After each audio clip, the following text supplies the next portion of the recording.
JJK 263 was incredible, and I haven't been able to stop thinking about it since last night, so I've collected some thoughts, but spoilers beware. Alright, so 263 gave us a lot to think about, but for this video, I want to talk about these two, because I feel like Gege paved the way for one or both of them to return. So let me explain. So there's this concept in writing known as the rule of three, and this is actually a widespread concept that applies to far more than just writing, but we're using it as a storytelling principle here. And essentially what it says is that when people understand things in groups of three, they have a much better time grasping it. And so authors often use this to kind of set up story beats and have different payoffs. It's just groups of three are very satisfying to the human brain. And I'm sure some of you can see where I'm going with this already, but the last couple of chapters, Gege introduced a concept that he has now paid off 2 separate times, which really begs the question, will there be a third payoff? So what concept am I talking about? Well, the one that Yuta Okkotsu based his entire plan on. The fact that when you have access to somebody's technique, it's easy to forget the original user of the technique. Okkotsu and Gege did this first with Inumaki having his triumphant moment with the "don't move" curse speech, and then again in this most recent chapter with Angel and Jacob's Ladder. So if Gege is going to follow the rule of three here, what might the third event be? And I've got a couple of possibilities. So first, let's talk about this in reference to Gojo, and this isn't a new idea. I've actually talked about it a lot, but this rule of three concept I think really helps hammer it home. We may have Gojo be the third instance of forgetting the original user, and he could come through with a hollow purple, especially because there has been so much emphasis on the fact that Yuta has not been able to live up to what Gojo was capable of. Sukuna, even in this most recent chapter, said, yeah, he's got hollow purple, but he still doesn't really have a handle on it. So perhaps Gojo could come through in an important moment, take control of the body. Who knows what's going on with the 5-minute timer and the curse technique burnout. Whatever the situation may be, we could have Gojo come in completely unexpectedly and fire off one less hollow purple, either against Sukuna, maybe against the merger.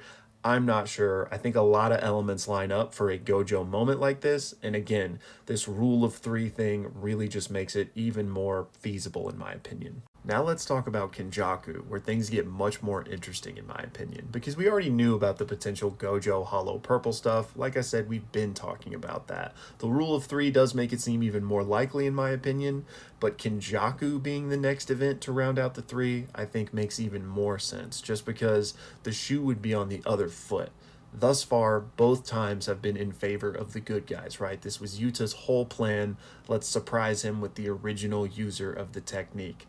What if Kenjaku comes back as the original user of the body swap technique in a way that nobody expected, catches them off guard, turns the tables, just like they're doing now against Sukuna? I feel like that would be very poetic. Plus, we've been talking about a potential Kenjaku comeback since he left the story. A lot of people feel like there was some things left unsaid and undone with his character, so it would make sense if he made a return in some form, especially to see the merger that he literally spent over 1,000 years trying to set up, right? So I don't know exactly what shape or form this would take, but Gege seemingly doubled down on this in 263 when he even called our attention to the fact that there was stuff we don't know about how this technique works, specifically in how Yuta lost control of the body due to curse technique burnout after the domain, something that didn't happen to Kenjaku. So Yuta was like, what kind of trick did he pull to do that?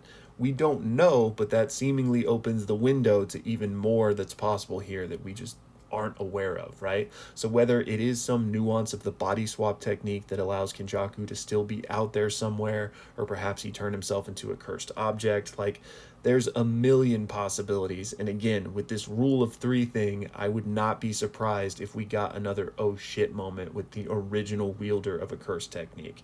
And again, Kenjaku fits that shoe rather nicely in my opinion. And just to be clear here, since I know I've put a lot of emphasis on the rule of three, for the rule of three, there doesn't have to be exactly 3 things. There can be more. So I could see both of these things happening, honestly. And honestly, the more I think about it, if we do get this kind of moment from Gojo where he hollow purples, I think it would make the most sense and be the most satisfying to happen against the merger.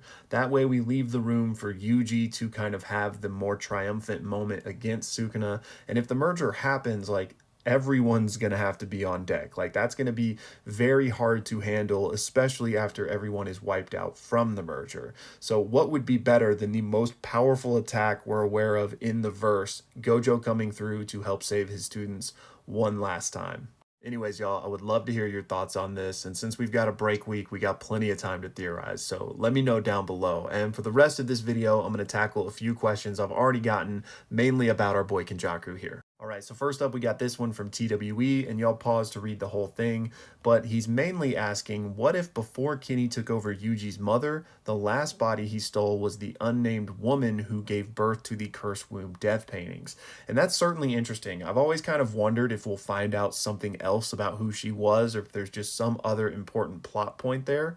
So I could see him taking her over. It just depends on if he really was done with the Cursed Wombs or not, because we know that he was in Noritoshi Kamo whilst he was experimenting on that woman, because he mixed Kamo's blood in with hers in order to create the Cursed Womb death paintings. That's why Choso and his brothers all had blood manipulation. So it's possible that he then decided to switch into her for further experimentation. Wouldn't surprise me at all, but I do think there would need to be probably another body between that one and Yuji's mother, because I think that was like 150 years ago. But we also don't know like how that technique works. Like, maybe Kenjaku is functionally immortal in the body he's in as long as he wants it to be, or maybe they still age, and we don't really know. But I think that's a really cool idea, and I would love to find out more about her, but who knows if we will at this point.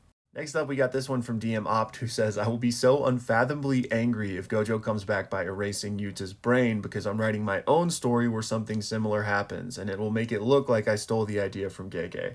And man, don't worry about that. As somebody who's written a lot myself, there is nothing new under the sun. Somebody somewhere has done your exact idea before, so just push that aside, keep writing your story, don't let anything stop you. And then we got a few more here. The first one from Mr. Swade says, you're wrong about Yuta returning after 5 minutes. If he went limp after Cursed Technique burnout, that means the technique constantly uses cursed energy, which means he's gone after 5 minutes. So this is in response to something I said at the end of my leaks video. I wasn't trying to make a definitive statement that Yuta will for sure be there after 5 minutes, but my point was that since the Cursed Technique is burned out, it's currently not active, which means that after the 5 minutes, if it becomes inactive, then that's some evidence that Yuta could still be in there, because he's currently still in there with the technique unactive. Next, we have this one from Disaster Master, who says, chapter was insane, completely agree. Thank you for the kind words, man.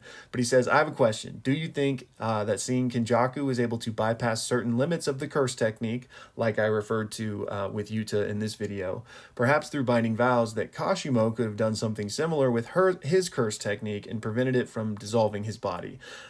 Maybe. Like, I think you're just asking conceptually here and not in actuality. I don't think Kashimo did anything. Like, I think Kashimo's gone. He's not coming back. But theoretically, could he have been enough of a jujutsu genius to figure out some sort of workaround?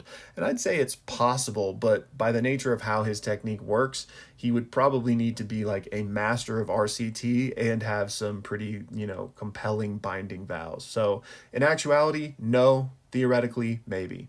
And then finally, Deanna Walston, hope I'm saying that right, says, is it possible Kenjaku can return and steals Sukuna's body somehow?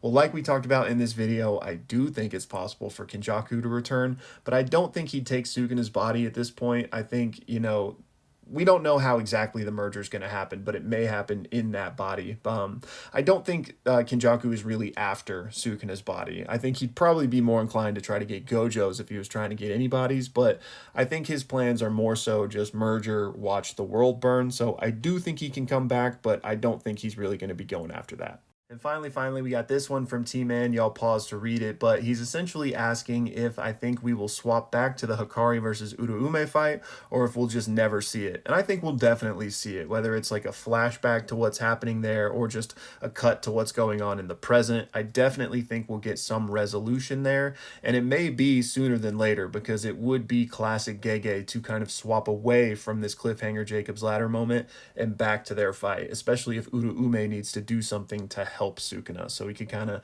give us the background leading up to that type of moment. Also, you mentioned a potential Heian era flashback. I would love that, but I'm not holding my breath. That's all for this one, y'all. Thank you so much for the questions, and thank you for watching.